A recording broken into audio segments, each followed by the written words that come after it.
नमस्कार दोस्तों, मैं स्टेप प्रोफेसर डॉक्टर अंतिमा आप सबका बहुत बहुत स्वागत करती हूँ आपके चैनल एचएन हिंदी में। आज हम पढ़ने वाले हैं यूजीसी नेट हिंदी साहित्य का यूनिट 8 जो है हिंदी नाटक। जितने भी सिलेबस में लगे हुए हैं आपके नाटक, उन सभी को बहुत ब्रीफ इंट्रोडक्शन के साथ उन सभी नाटकों के बारे में जानेंगे, जिसमें सबसे पहला नाटक है आपका भारतेंदु हरिश्चंद्र का अंधेर नगरी।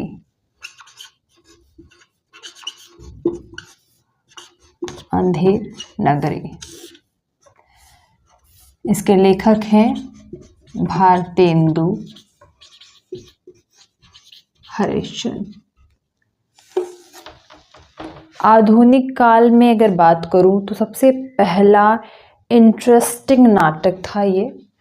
1881 में लिखा गया है ये नाटक। 1885 में भारतेंदु जी की मृत्यु हो जाती है, हम जानते हैं। तो 1881 में ये लिखा गया ये नाटक। कहा जाता है ये नाटक एक दिन में लिखा गया था। एक दिन में ये नाटक लिखा गया और उसके बाद वहीं ये नाटक उसके अगले दिन इस नाटक को खेला गया था। यह नाटक भारतेंदु हरिश्चंद्र ने उस समय की भारतीय व्यवस्था में फैले हुए भ्रष्टाचार, सामाजिक असंतोष के बारे में लिखा है और शासन जिस प्रकार से उस समय चल रहा था उसको आधार बना करके ये नाटक लिखा गया। कुछ सीमित पात्रों के साथ ये नाटक लिखा गया है। टोटल 6 अंक हैं इसमें और सभी छोटे छोटे हैं, छोटे छोटे 6 अंक हैं। 6 अंक में लिमिटेड पात्र 5-6 जो मुख्य पात्र हैं उनके द्वारा ये कहानी बताई जाती है। कहानी की पृष्ठभूमि है कि एक शहर है जिसमें एक बड़े महंत के 2 शिष्य आते हैं, जिसमें एक है गोवर्धन दास और दूसरा है नारायण दास। दोनों उस शहर में आते हैं देखने। और उस नए शहर के में जैसा कि महंत के शिष्य करते हैं, ज्ञान फैलाते हैं और भिक्षा वगैरह लेते हैं, उसी प्रक्रम में वो वहाँ पर आते हैं। तो वो जो शहर में गोवर्धन दास जो चीज़ों को देखता है तो वहाँ पर वह यह पाता है कि हर चीज़ यहाँ पर एक ही भाव में बिक रही है। अगर यदि कोई महंगे से महंगा सामान खरीदता है तो उसका मोल भी वही है और सस्ते से सस्ता सामान भी खरीदता है तो उसका मोल भी वही है। ये बात गोवर्धन दास को बड़ी अच्छी लगती है।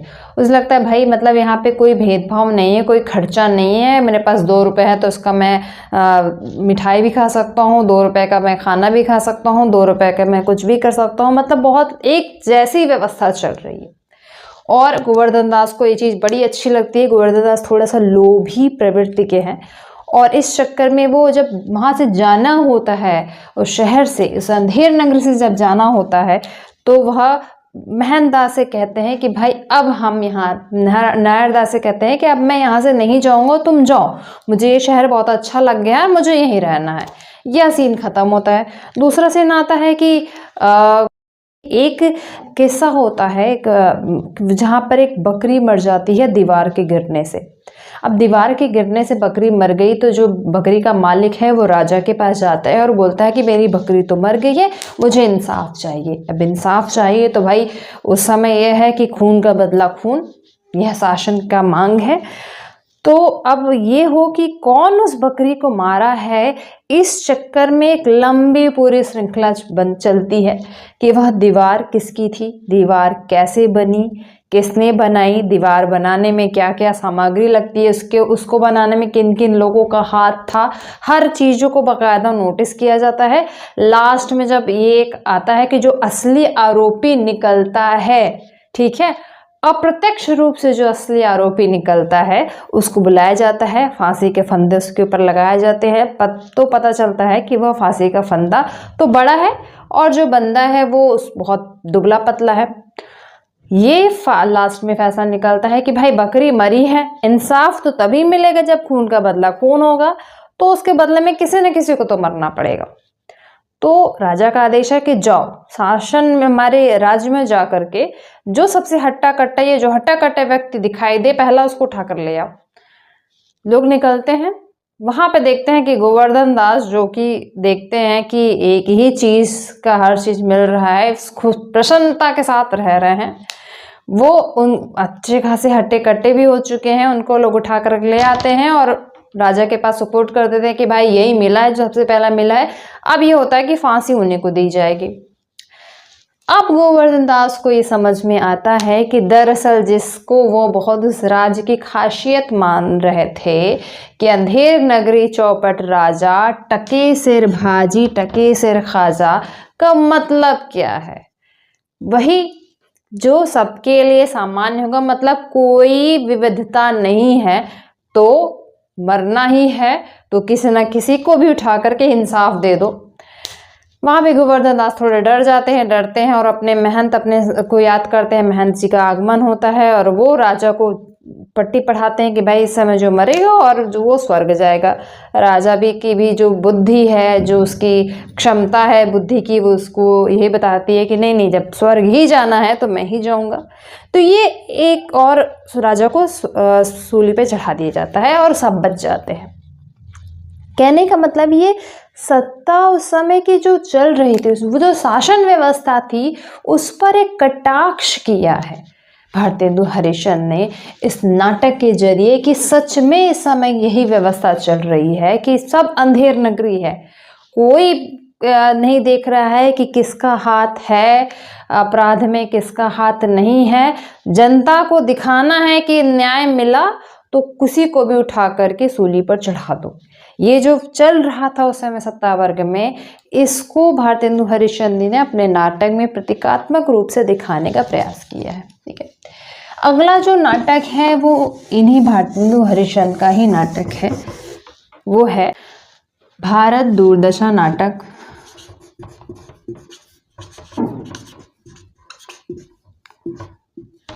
यह नाटक अंधेर नगरी से पहले आया था, 1876 में है। 6 अंक में, ये भी 6 अंकों में ये नाटक विभाजित है, छोटे छोटे 6 अंक हैं। इस नाटक में भारतेंदु हरिश्चंद्र ने खुले रूप में भारत की दुर्व्यवस्था के बारे में बताया। बहुत प्रतीकात्मक पात्र लिए हैं। इस नाटक की ये सबसे बड़ी खासियत है कि यह एक प्रकार से व्यंग्य है। ठीक है, व्यंग्य रूप में इन्होंने ये बात कही है। इसको रूपक रूप भी कहते हैं। ठीक है, रूपक भी कहते हैं। इसी प्रकार से अंधेर नगरी को प्रहसन कहा जाता है। अंधेर नगरी जो नाटक अभी हमने पढ़ा उसको प्रहसन कहा जाता है। भारत दुर्दशा को रूपक का की संज्ञा भी दी गई। नाटक के कई भेद होते हैं, 10 भेद होते हैं, उसमें रूपक और ये कहते हैं प्रहसन भी मुख्य है। तो ये रूपक शैली में लिखा है इन्होंने।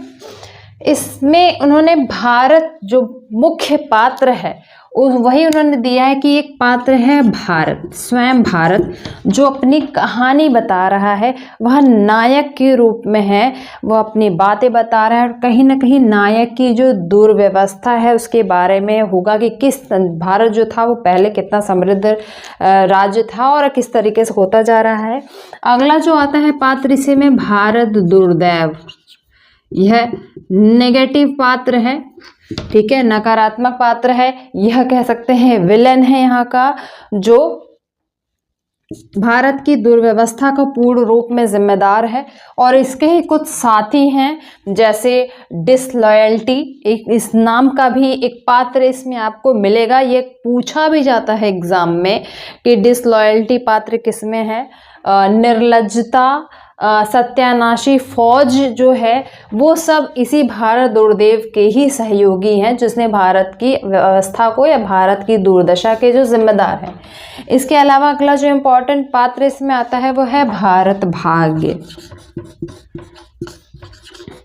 ये भारत के उज्जवल भविष्य की कामना करता हुआ ये है। यह भारत का सहयोगी पात्र है कह सकते हैं, जिसने भारत में के उज्जवल भविष्य को लेकर के यह बात करता है या उसका संकेत देता है। ठीक है, ये पूरी तरीके से ये जो नाटक है ना, इसको हम राजनीतिक कटाक्ष भी कह सकते हैं। पहला राजनीतिक कटाक्ष रूप से यह नाटक लिखा गया था।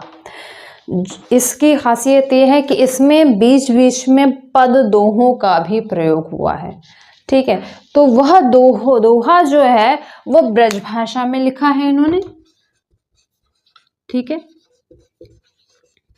और इस नाटक की जो बोली है वो है खड़ी बोली, ठीक है।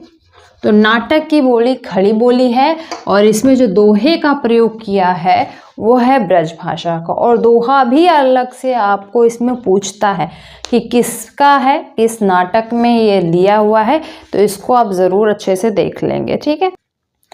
अगला जो नाटक आपके सिलेबस